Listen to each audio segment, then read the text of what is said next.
Good afternoon, NCC. My name is Jared Sophies, and I'm the editor of Northampton's student-run news organization, The Commuter. I'm here with 3 NCC students and supporters of Ron Paul in this presidential election. We're here with Paul Keystead, Jamil Curto, and Kyle McFadden. They're here to discuss Ron Paul's positions on the issues. So, Paul, why do you think Ron Paul would be the best president of the United States? I think he would be the best president because he believes in the rule of law and the Constitution. And I think we need more of that. We need to stop expanding government. Jamil, how does Ron Paul differ from the other candidates running in this election? He follows the Constitution, and I think that's very American. Could you elaborate on that a little bit more? How does he follow the Constitution better than, say, John McCain, Barack Obama, or even Senator Hillary Clinton? He's a 10-term congressman. He never passed a law or helped vote for a law that was against the Constitution. Those other candidates have. So that would be unconstitutional. Kyle, what is Congressman Paul's stance on national security? Well, as we know, that's a good question, by the way, Jared. Ron Paul voted against the Iraq War, first and foremost. He believes that our borders should be tightened, stricter. He also believes that we're spread too thin. Our troops are in other countries, and I think he knows what's right for our country and to bring our troops home on our own soil. So you said tightening the borders. How does that tie into his immigration policy? Well, that is simple. To stop people from, coming into the country illegally. And then what happens is now that, you don't have to worry about that. Okay, so if you don't have to worry about that, now, okay, you don't have people working here illegally, right? So if you don't have people working here illegally, you don't have people going to our hospitals, right? That aren't paying for the thing, So what happens is, froze up. Anyway, whatever. You know what I mean? I can mess up, whatever. All I'm saying is basically, if people come in illegally, they're going to work our jobs, they're going to throw the money back to Mexico, destroy our economy, right? Now, on top of that, they're taking work away from people that are actual citizens of the United States that are having a hard time finding work, especially because of the fact that our dollar is dropping. Paul, would you like to add anything into our economy and what the dollar is doing right now? The dollar is doing? Well, right now it's going down. Is it going down? It's going down. It's going down in value. And when the dollar goes down in value, prices go up as far as everything goes. Right. But our paychecks don't get bigger. No, not at all. They don't get bigger at all, but the corporations, theirs do. Oh, yeah. You bet it. And the reason why we have the lessening value of the dollar is because we went to war with Iraq and the Federal Reserve printed more money to do so. Right. And that's the reason why our dollar is declining faster than it was before. But they don't talk about that on mainstream media. They rather talk about sniper fire Hillary's not receiving. So you mentioned the economy. Paul, what is Congressman Paul's tax plan? Tax plan? To get rid of the IRS and replace it with nothing. That's fun. So how does replacing the IRS with nothing solve the economic crisis of the government? Okay, here's how you fix the economic crisis of the government.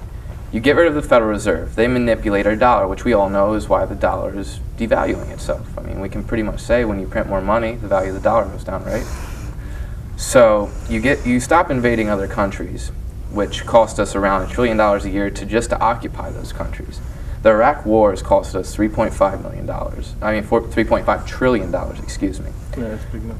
And there you go, you already saved a bunch of money.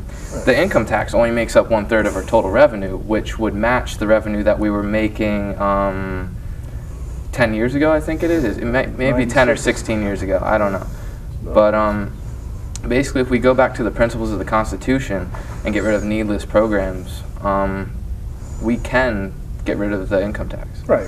Because a lot of people don't realize the more programs the government creates, the more taxes they're going to have to pay. And also the more control you lose of your own life. It's not free health care.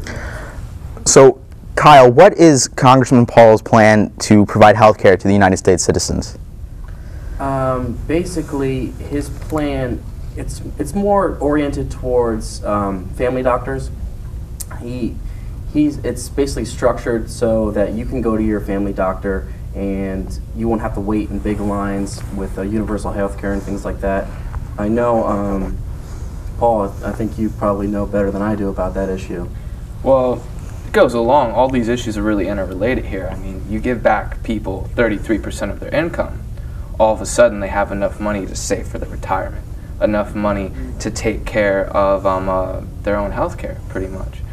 And the thing is, with the universal health care system, you have the corporations lobbying these corporations who provide the health care. So there's no competition at all, so the cost goes up. Jamil, what is what is Congressman Paul's stance on gun control? Gun control, he upholds the Second Amendment because it is part of the Constitution. He believes that in order for a nation to be free, its citizens should have the right to bear arms. I mean, that's pretty much standard in any kind of American philosophy. I don't know why a politician would see fit to tamper with that. Even though we have an ever-increasing crime rate, some people would argue, you know, less guns availability would help out with lowering the crime. But what they don't realize is they'll take the guns out of the people that should own them, and the people that shouldn't own them would still have access to these, as they do now. Okay, thank you very much. You guys are all students here. Yes. So how do you feel about Congressman Paul's education plan? Let's start with Kyle. Well, as you know, he's against No Child Left Behind, okay?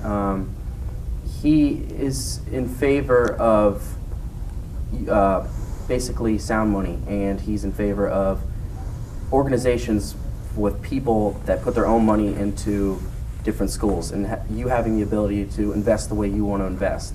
And I think that's better. I think it's a system that works better for our government and the economy.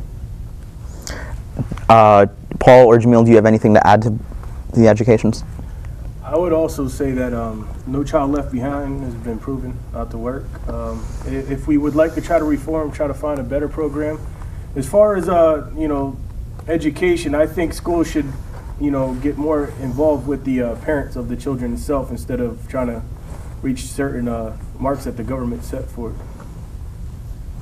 All right, well, thank you very much for joining me here and discussing Absolutely. the issues about and Ron Paul's stance on them. Thank you for having us. Thank you. This concludes the discussion here about Congressman Paul and his stances on the issues. For continuing coverage of the debate and for commentary on the election process, you can check out the next issue of the Commuter, which will be hitting the shelves and newsstands next week.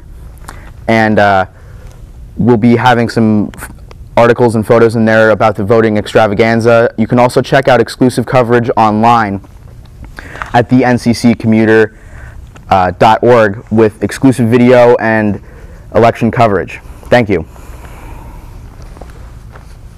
Viva la Revolution, right? We, the people of these United States, in order to form a more perfect union, establish justice, and ensure domestic tranquility, provide for the common defense, promote the general welfare, and secure the blessings of liberty to ourselves and our posterity do ordained, and establish this Constitution for the United States of America.